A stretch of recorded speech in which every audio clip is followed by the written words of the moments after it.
ఒక క్రైస్తవుడు అనుకోనటువంటి ఒక నినాదాన్ని చేయడం ద్వారా క్రైస్తవ్యాన్ని అవమానం పాలు చేశాడు. నినాదం ఆయన జై కొట్టమని అడిగాడు క్రాంతి గారు, ఆయన నమ్ముకున్నటువంటి దేవుడికి. ఈయన జై కొట్టాడు. ఒక క్రైస్తవుడు యేసు ప్రభు తప్ప ఇంకెవరికి జై కొట్టాడు. అలా ఏంటంటే ఇలాంటి ఒక భావాన్ని తీసుకొని వస్తున్నాడు.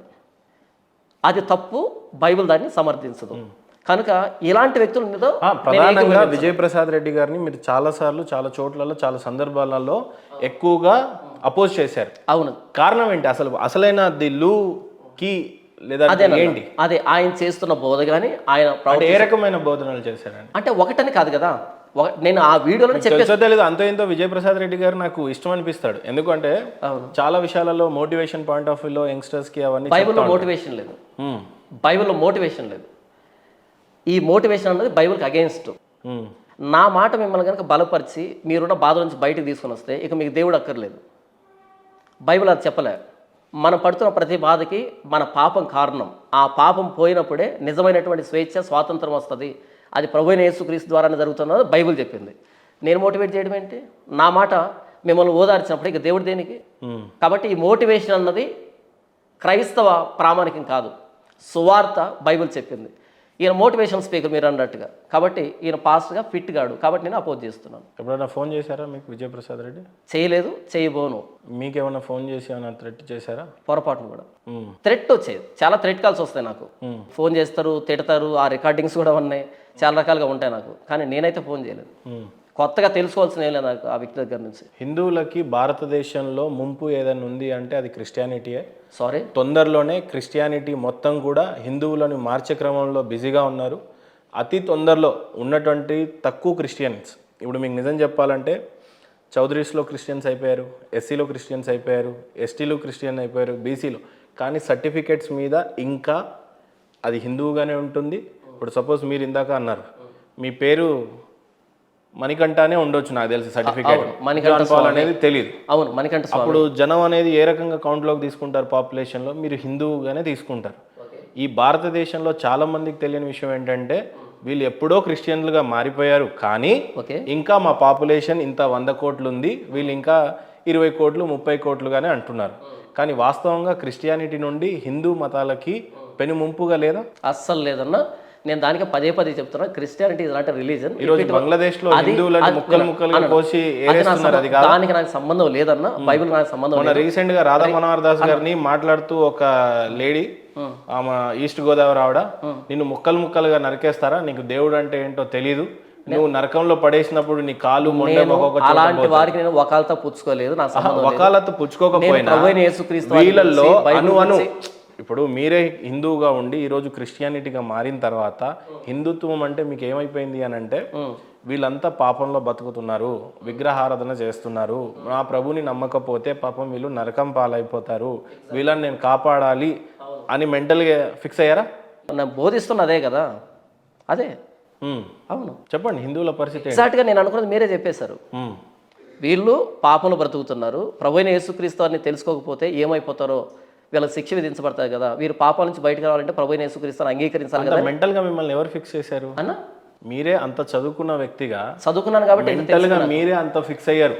వీళ్ళందరినీ నరకంలో కాదు స్వర్గం వైపు నడిపించాలో, అబద్ధపు దేవుడిని కాదు నిజమైన దేవుడిని విశ్వసించే విధంగా నేను కంకణం కట్టుకొని వీళ్ళందరినీ కాపాడాలి అని.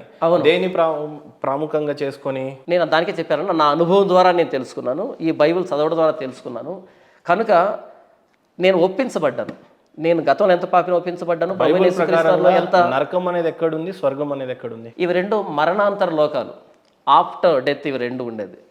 అవి ఎక్కడున్నాయి అడ్రస్ చెప్పడానికి, అవి మరణాంతర లోకాలు. ఈ భూమి మీద ఉన్నంతకాలం మన పాపాలను క్షమించబడేటట్టు చేసుకోవడం మాత్రమే నేను బోధించేది. అవి ఎక్కడున్నాయనేది చనిపోయిన వ్యక్తికే తెలుస్తుంది. అది మరణాంతర లోకాలు, వాటికి అడ్రస్ లేదు కదా. అంటే పరలోకం ఎక్కడుంది అనేది బోధించాడు కదా. పరలోకం ఎక్కడుంది అన్నది నా బోధన. పరలోకానికి ఎలా బైబిల్ బోధించింది కదా. పరలోకం అనేది సర్టెన్ ప్లేస్ లో ఉంది, బోధించలేదు. అరే పరలోకంలో ఎలా ఉంటాము అనేది చెప్పారు కదా, స్వర్గం ఎలా ఉంటుందని చెప్పారు కదా. పరలోకం ఎక్కడ ఉంటుంది అన్నది బైబిల్ బోధించలే. పరలోకానికి మనం ఎందుకు వెళ్ళాలి, పరలోకం అనేది పరిశుద్ధమైన లోకం అనేది చెప్పింది. పరలోకంలో ఏముంటది అనేది బోధించారు కదా. పరలోకంలో దేవుడు ఉంటాడు. ఏ రకంగా అక్కడ మన జీవన శైలి ఉంటుందని కూడా బోధించాడు కదా. అక్కడ పరిశుద్ధత ఉంటుంది, దేవుడు ఉంటాడని మాత్రం చెప్పింది తప్ప అక్కడ ఎలా ఉండబోతుందో మన బైబిల్ చెప్పలే. పోనీ నరకం ఎలా ఉంటుంది అనేది బోధించబడ్డదా? బోధించబడింది. ఏముంటుంది నరకంలో? ఇక్కడ చేసిన పాపాలను బట్టి అక్కడ కుమిలి ఏడ్చడం, దేవునికి దూరమైనటువంటి స్థితి, అది వేదనకరమైన స్థలం, బాధతో కూడుకున్నటువంటి స్థలం. అక్కడ అగ్ని ఆరదు, పురుగు సావదు అనేటువంటి ఒక అసహ్యకరమైనటువంటి పోలిక చేయబడింది నరకాన్ని కూర్చి. 10 రూపాయలు దొంగతనం చేసినా దొంగే, అవును. 1,00,000 రూపాయలు దొంగతనం చేసినా దొంగే. దొంగే. పాపాన్ని బట్టి శిక్ష ఉంటుందా, లేకపోతే నువ్వు ఇంత పాపం చేసావు కాబట్టి అంత శిక్ష ఉంటుందని చెప్పిందా బైబిల్? 10 రూపాయల, 100 రూపాయల, 1,00,000 రూపాయలు కాదు ఇక్కడ మ్యాటరు. దొంగతనం చేసే నేచర్ మనలో ఉంది, దాన్ని పాపం అని చెప్పింది బైబిల్. సార్ నేనేమంటా, మీరు ఒక రకంగా బతుకుతారు, నేను ఒక రకంగా బతుకుతాను. అవును. నేను బతికినన్ని రోజులు నేను అతి ఎక్కువగా పాపాలు చేయొచ్చు, నాకంటే ఎక్కువగా మీరు చేయొచ్చు. అవును. కానీ అక్కడ జడ్జిమెంట్ డే అనేది ఒకటి ఉంటుంది అనేది రాసిపెట్టు. అవును, ఉంది. ఆ జడ్జిమెంట్ డేలో మీకు పురుగు ఆరదు, ఇది సావదు, ఇది అంతా రాసిపెట్టుంది. అవును. కానీ ఎంత తప్పు చేస్తే అంతే శిక్ష అని రాసిపడిందా? లేదు నువ్వు మర్డర్లు చేసావు, మానభంగాలు చేసావు, అందరికి ఒకే రకమైన శిక్ష ఉంటుందా? అందరు ఒకేలా కాలుతా ఉంటారు, ఆర్తనాదాలు చేస్తూ ఉంటారు, ఇలా జరిగి ఉంటుందా? అది చెప్పండి. బైబిల్ ఏం చెప్పిందంటే నీతిమంతుడు లేడు, ఒక్కడు లేడు, ఏ భేదం లేదు, అందరూ పాపం చేసి దేవుడు అనుగ్రహించిన మహిమను పొందలేకపోతున్నాం. మంచివాడు అనేవాడు లేడు. నేను దొంగతనం చేయలేదు కాబట్టి నేను మంచివాడిని కాదు, నాకు అవకాశం రాలేదు కాబట్టి నేను చేయలే. అవకాశం వచ్చి చేస్తాను, ఎందుకంటే నేచర్ ఉంది అది నాకు. ఎందుకంటే నీతిమంతుడు లేడు, ఒక్కడు లేదు. కాబట్టి ఇక్కడ దొంగతనం చేశాడా చేయలేదా, తప్పు చేశాడా లేదా, ఎంత తప్పు చేశాడు అన్నది ప్రశ్న ఇక్కడ. By born we are sinners. మనుషులు బై బోర్న్ సిన్నర్స్, జన్మతః పాపులు, కర్మతః పాపులు. కాబట్టి దొంగతనం చేశాడు కదా నరకంలో వేయడు. మనలో పాప స్వభావం ఉంది. నేను పాపం చేయట్లేదంటే పాపం చేసే అవకాశం రాలే నాకు, లేదా అవకాశం వచ్చినా కొన్ని సమాజాన్ని భయపడి అడ్డు పెట్టుకున్నాను తప్ప పాపం చేసే స్వభావం నాలో ఉంది. కాబట్టి నేను పాపం స్వభావం కలిగిన వాడిని కాబట్టి నేను నరకానికి వెళ్తాను అంతే. అక్కడ డిగ్రీస్ లేవు. ఇప్పుడు 10 రూపాయలు చేశాడు, 100 రూపాయలు చేశాడు, డిగ్రీస్ లేవు. By born I'm sinner, by deeds also I'm sinner. జన్మతః కర్మతః పాపినే. అన్లెస్ అంటే జీసస్ క్రైస్ట్ని యాక్సెప్ట్ చేసేంత వరకు, ఆయన ఉచితంగా నన్ను నీతిమంతుడిగా పరిశుద్ధుడిగా చేసేంత వరకు నేను పాపినే. జన్మతః పాపం అని అంటే సెక్స్ వల్ల పుడతాం కాబట్టి పాపం? No, sex is sacred. Okay, ఎందుకు సిన్నర్ గా పిలువబడ్డారు? జన్మతః పాపి మనిషి అని అంటే పుట్టుకతోనే పాపి అని అంటున్నారు మీరు. అవును. అభం శుభం తెలియని బేబీ కూడా పాపితో సమానం. అవును. కారణం ఏంటి? ఎందుకు పాపిగా? దానికి చెప్తున్నాను. ఆదామును దేవుడు పాపం లేనివాడిగా చేశాడు, యథార్థవంతుడిగా చేశాడు. చేసిన తర్వాత స్త్రీని చేసిన తర్వాత మీరు ఆ పండును తినకండి అని చెప్పాడు. అది తింటే మరణిస్తారు అని చెప్పాడు. పాపము అంటే దేవుని మాటను అతిక్రమించేటువంటి స్థితి. దేవుని మాటను ఆజ్ఞను అతిక్రమించేదాన్ని పాపం అంటాం. ఆ స్థితిని. మీ తండ్రి చేసిన పాపం మీకు వహిస్తుందా? నా తండ్రి చేసిన పాపం నాకు రాదు, సంబంధం లేదు. నా తండ్రి చేసిన పాపం ఆయనదే, మీ పాపం మీదే, నాదే. ఆదాము హవ్వ చేసినటువంటి పాపాలు ఇంకెందుకు కొనసాగుతున్నాయి? నేను దానికి చెప్తాను. ఇక్కడ ఆదాము హవ్వలు పండు తిన్నారు కాబట్టి ఆ పండు తిన్న పాపం నాకు రాలే. ఎప్పుడైతే వాళ్ళు పండు తిన్నారో వాళ్ళు పాపులు అయ్యారు. ఆజ్ఞను అతిక్రమించే నేచర్ వారిలోకి వచ్చింది. ఇప్పుడు వారిలోంచి నేను వచ్చినప్పుడు వారి బ్లడ్ నాలో ఉంది, వారి మజిల్ నాలో ఉంది, వారి డిఎన్ఏ నాలో ఉంది, వారి స్వభావం కూడా నాలో ఉంది. ఇది పాపి లో నుండి పాపి బయటకు వస్తారు. పాపం చేయడానికి ప్రధాన కారణం ఎవరు? ఆదాం హవ్వనా, లేకపోతే పాపం చెయ్యమని చెప్పినటువంటి సైతాన్ పేరు ఏం పేరు ఉంటుంది? సర్పం పేరే ఒకటి ఉంటుంది, అపవాది, సాతాను. సాతానికి ఒక పేరు ఉంటుంది. ఆయన ఒక రూపంలో వచ్చి లూసిఫర్ అని పిలుస్తారు. లూసిఫర్ చెప్పితే హవ్వ ఆ పండు తింటది. పాపం చేసింది ఎవరు? హవ్వ, ఆదాము. ఎవరి చేత పాపం చేయబడ్డారు? పాపం చేయడానికి ప్రేరేపించబడ్డారు. ఎవరు ప్రేరేపించారు? అపవాది చేత. రైట్, లూసిఫర్ చేశాడు. అవును. అప్పుడు శత్రువు దేవుడికి మానవుడు అవ్వాలా, లూసిఫర్ అవ్వాలా? ఇద్దరు కావాలి. మరి లూసిఫర్ని ఏమని శిక్షించాడు అప్పుడు దేవుడు? చెప్పాడు కదా, స్త్రీ సంతానానికి నీకు వైరం కలుగజేస్తాను.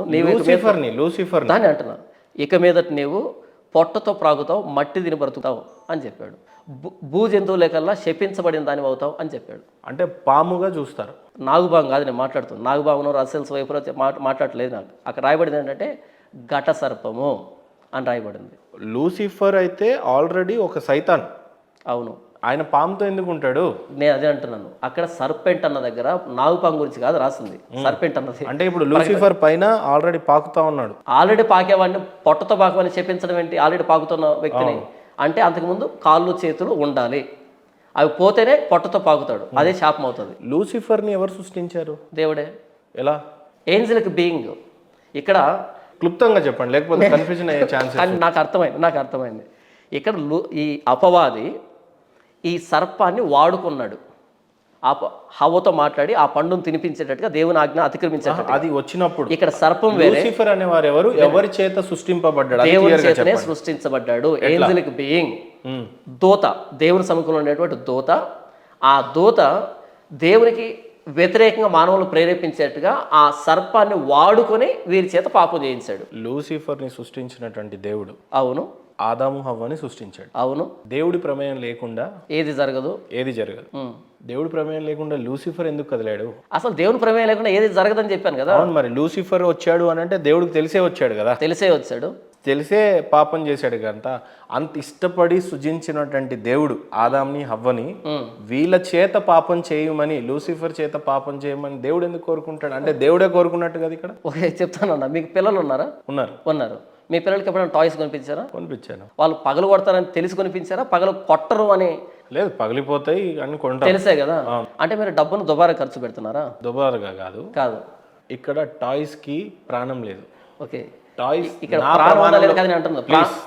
నేను ప్రాణం ఉందా లేదా మాట్లాడుతున్నది. ఫ్యూచర్ టాయ్స్ నా కంట్రోల్ తో పనిచేయవు. ఓకే, ఈవెన్ నా పిల్లలు, నా కొడుకులు కూడా నా ప్రమేయంతో పనిచేయరు. నాకు ఆ శక్తి లేదు, దేవుడికి ఉంటది. అవును. కారణం ఏంటి? ఇప్పుడు దేవుడికి నాకు తెలిసి ఆ శక్తి ఉంటే ఇంతమంది మనుషులు నువ్వు కారణం ఏంటంటే ఆ టైంలో ఆదాము హవ్వ ఇద్దరే మానవులు. అవును. భూమి మొత్తంలో చెట్లని, ప్రాణులని అన్నిటిని సృష్టించిన తర్వాత వీటన్నిటికీ ఒక ఆధిపత్యం ఉండాలి. అవును. వాడు ఇదంతా అనుభవించాలి అని చెప్పి ఇష్టంగా వీళ్ళిద్దరిని ఎవరి రూపంలో సృష్టిస్తాడు? దేవుడు తన స్వరూపంలో తన పోలిక. అంటే దేవుడు కొద్దిగా మానవ రూపంలో ఉంటాడు అని ఆ వాడికి అర్థమా? ఫిజికల్ గా కాదు. బట్ ఏదైనా నా రూపంలో మనుషుల్ని నేను సృష్టించుకోవాలి ప్రతినిధులుగా. వీళ్ళు ఈ మొత్తాన్ని, ఈ భూమి మొత్తాన్ని రాజ్యంగా చేసుకొని మంచిగా హ్యాపీగా ఉండాలి వీళ్ళిద్దరని సృష్టిస్తాడు, అంతే కదా. అవునన్నా, అవును. లూసిఫర్ ని సృష్టించింది కూడా దేవుడే. కానీ అదే లూసిఫర్ ఆయన ప్రమేయం లేకుండా వచ్చి, ఆయన ప్రమేయంతోనే వచ్చి మరి అప్పుడు ఏముంటది అన్న? అదే కదా, అదే నేను అంటున్నాను. మీరు పిల్లలకి టాయ్స్ కొనిచ్చేటప్పుడే వాళ్ళు పగలు కొడతారని భవిష్యత్తు తెలుసు మీకు, అర్థమైందా? ఇక్కడ ఏంటంటే మీ పిల్లలు ఎందుకు పగలగొట్టారు అంటే వాళ్ళకి ఫ్రీ విల్ ఉంది, స్వేచ్ఛ ఉంది. నా పిల్లలు ఆ టాయ్స్ ని పగలగొడతారని తెలిసి నేను ఇచ్చినాం అనుకుందాం. అవును. ఈ పగలగొట్టిన తర్వాత దీని త్రూ వీళ్ళకి వచ్చేటువంటి జీతం పాపం. అవును. ఇది తెలిసి నేను తండ్రికి ఇవ్వను కదా. ఏది ఇక్కడ ఒక పండు ఆదాము హవ్వని దేవుడు రోబోట్స్ లాగా చేయలే, ఫ్రీ విల్తో చేశాడు, స్వతంత్రులుగా చేశాడు. ఎక్కడ ఫ్రీ విల్ ఉంటుందో అక్కడ వైలేషన్ ఉంటుంది, అతిక్రమించడం ఉంటుంది. అతిక్రమణ జరుగుతుందని దేవుడికి తెలుసు, దానికి సంబంధించినటువంటి ప్రాయచిత్తాన్ని కూడా దేవుడు ఏర్పాటు చేశాడు. కాబట్టి ఇక్కడ మనల్ని రోబోట్గా చేస్తుంటే దేవుడు ఆదాము హవ్వల్ని, ఈ పాపం అనే ప్రస్తావనే రాదు. రోబోటు మన కమాండ్ని అతిక్రమిస్తుంది అది, ఎందుకంటే మనం ఇచ్చిన కమాండ్ ప్రకారం చేస్తుంది. దేవుడు మానవుల్ని స్వతంత్రంగా చేశాడు కాబట్టి అతిక్రమణ అనేది ఇన్ఎవిటబుల్, ఖచ్చితంగా జరుగుతుంది. భవిష్యత్తు జ్ఞానాన్ని ఎరిగిన దేవుడు ఆయన. వాళ్ళు పాపం చేస్తారని తెలుసు, అయితే వారి చేతికే ఇచ్చాడు. వాళ్ళు పాపం చేశారు, వారి పాపాన్ని దేవుడు మరలా ప్రాయచిత్తాన్ని ప్రభు యేసుక్రీస్తు రూపంలో ఇచ్చాడు. ఇందులో కాంట్రడిక్షన్ ఏముంది? ఇందులో దేవుని తప్పు పట్టాల్సిందే ఉంది. లూసిఫర్ వచ్చాడు, ఆయన కార్యక్రమం చేసుకొని వెళ్ళాడు. అవును. లూసిఫర్ పరిస్థితి ఏంటి, ఆయన హిస్టరీ గురించి ఏంటి అంటే ఏం చెప్తారు? లూసిఫర్ కోసం కటిక చీకటి సిద్ధపరచబడింది, నరకం అపవాది దూతలకి అపవాది కోసం సిద్ధపరచబడింది అని చెప్పబడింది. శిక్ష, ఎటర్నల్ లాస్ అనేది చెప్పబడింది. అపవాదికి శిక్ష ఉంది, ఆదాము హవ్వలకి శిక్ష వచ్చింది, సర్పానికి శిక్ష వచ్చింది. మీరు బతికున్నన్ని రోజులు ఈ భూమి మీద రేపు చస్తారు అనే రూపంలో కూడా ఒక పాపం చేసేయచ్చు మనం. ఇప్పుడు కూడా చేయొచ్చు మనసులో కదా. అవును. మనిషి అనేవాడు పాపం చేయడు అనేది అసాధ్యమా? ఇంపాసిబుల్. ఖచ్చితంగా చేస్తా, ఖచ్చితంగా. పశ్చాత్తాప పడిన తర్వాత దేవుడు క్షమించడం అనేది జరుగుతుంది. ఈ రోజు తప్పు చేసేసి రేపు పొద్దున నేను చచ్చిపోతా, ఓకే, పశ్చాత్తాపం పడే సందర్భం కానీ కాలం కానీ ఎలా అక్కడ ఉంటుంది? అంటే ఇక్కడ ఏంటంటే అన్న, ఉద్దేశపూర్వకంగా పాపం చేయడం వేరు. తెలియకుండానే అయిపోతుంది. ఒక అందమైన అమ్మాయి వస్తే కళ్ళు పాపాలు చేసేస్తాయి, అక్కడికే వస్తున్నారు. మంచి ఫుడ్ వచ్చింది అని అనుకో, నీది కానిది ఏదైనా నువ్వు ఆశించకూడదు. అది నా ఫుడ్ కాదు, నేను ఆశించేస్తా ఏదో ఒక రకంలో. అన్న ఒకటే బైబిల్ చెప్పే నీతి ఏంటంటే, చార్లెస్ స్పర్జన్ ఏమంటాడు అంటే, పాపం లేనటువంటి స్థితి కాదు నీతి అంటే, ఎందుకంటే అది ఇంపాసిబుల్, అది జరగదు. బై నేచర్ వీఆర్ సిన్నర్స్ అయినప్పుడు పాపమే, ప్రతి చోట పాపమే వస్తుంది. క్రిస్టియానిటీ ఏం బోధిస్తుందంటే, పాపం లేనటువంటి స్థితి నీతి అనిగా చెప్తూ ఉన్నది. నా ఊట నా స్ప్రింగ్, ద వెరీ బిగినింగ్, ఆరిజినే సిన్ అని గుర్తించడమే క్రైస్తవ నీతి. నా ద్వారా మంచి జరగదు, నాలో మంచి లేదు, నేను మంచి చేయలేను అని గుర్తించి ప్రభువైన యేసుక్రీస్తు ఉచితంగా నన్ను నీతిమంతుడిగా చేయాలి తప్ప నాకంటూ నేను నీతిమంతుడు కాదు అని గుర్తించడమే నీతి. ఇది ఉచితమైన నీతి. అంతేగాని పాపం లేనటువంటి కండిషన్లో నేనున్నాను, వస్తాను అని నేను చెప్పట్లేదు. మీ దృష్టిలో ఖురాన్కి అల్లా, బైబుల్కి జీసస్, మన ఈశ్వరుడు ఎవరు గొప్ప అంటే ఏం చెప్తారు మీరు? గొప్ప కాదు, ఏకైక దేవుడు ప్రభువైన యేసుక్రీస్తు అని బైబిల్ చెప్పింది. మరి ఖురాన్ అదే చెప్తుంది కదా. నాకు సంబంధం లేదు, నాకు సంబంధం లేదు. అది నా బైబిల్ చెప్పింది ఏంటంటే యేసుక్రీస్తే నిజమైన దేవుడు. పట్టుకున్నటువంటి కుందేలుకి 3 కాళ్ళు అంటే సరిపోదు. నేను కుందేలు పట్టుకోలేదు, సత్యాన్ని పట్టుకున్నాను. అంటే బైబిల్లో స్పష్టంగా చెప్పబడింది ఏంటంటే రామాయణం మహాభారతం అనేదంతా వేస్ట్ అని అంటారు. నేను చెప్పలేదే. రామాయణం మహాభారతం అనేది నీ చరిత్ర, మణికంఠగా మీ చరిత్ర, కానీ అది నా చరిత్ర కాదు. అవును, ప్రభు అయిన యేసు ప్రభు వారే నా చరిత్ర, ఈయనే నా దేవుడు. నాకు శివుడు, పార్వతి, ఈశ్వరుడు, విష్ణు ఎవరు మీకు దేవుడు కాదు. ఒకప్పుడు వాళ్ళందరినీ నేను నమ్మాను తెలియక. అయితే నా వయసు వచ్చే కొద్దీ ప్రభు అయిన యేసుక్రీస్తు నిజమైన దేవుడు అని గుర్తెరిగాను, తెలుసుకున్నాను. ఇప్పుడు ఇక్కడికి వచ్చాను. ఇప్పుడు నేను నమ్మట్లేదని నా గత చరిత్రనే కాదంటం లేదు, నేనున్నాను, నా పేరు కూడా సాక్ష్యమే. కానీ అది నా ప్రమేయం లేకుండా జరిగిపోయింది అది. కానీ బ్రహ్మం గారి కాలజ్ఞానంలో మీలాంటి వాళ్ళు వస్తారు, దేవుడిని దేవుడే కాదు అని చెప్పి అనేవాళ్ళు చాలా మంది పుట్టుకొస్తారు అని చెప్పి రాసి పెట్టుంది. సంతోషం. అది నీ పురాణం కదనా. ఏది? మీరు ఇంతకు ముందు క్రిస్టియన్ కన్నా ముందు కూడా మీరు ఆల్రెడీ హిందువు కదా. క్రిస్టియన్గా అయిన తర్వాత బైబుల్ ఎంతగానో పరిశోధిస్తున్నారో, అవును, మీరు హిందువుగా ఉన్నప్పుడు కొద్దిగా పరిశోధించలేదేమో, దేవుణ్ణి సరిగా తెలుసుకోలేదేమో, తొందరపడి క్రిస్టియానిటీకి మారిపోయారేమో అని అనిపించలేదా? నేను దానికే అంటున్నా అన్న, మ్యాగ్నెట్లో అట్రాక్టివ్ పవర్ ఉంటుంది కాబట్టి ఇనుప రజని అలా లాగేస్తుంది. ఈ బైబిల్లో ప్రాణం ఉంది కాబట్టి, దేవుని మాట కాబట్టి నన్ను అట్రాక్ట్ చేసింది.